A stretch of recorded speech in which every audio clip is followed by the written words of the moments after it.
ये 9 आदतें आपकी इज्जत खत्म कर देती हैं। इन्हें अभी से छोड़ दें।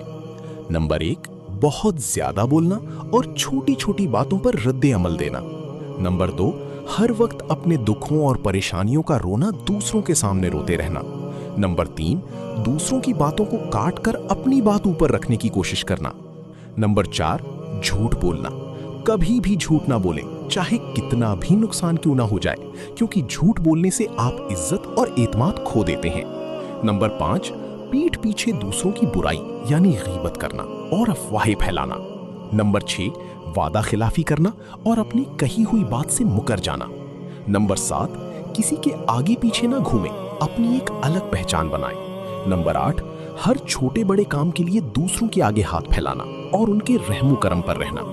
नंबर 9, बिला वजह दूसरों के निजी मामलात में टांग अड़ाना और बिन बुलाए मशवरे देना।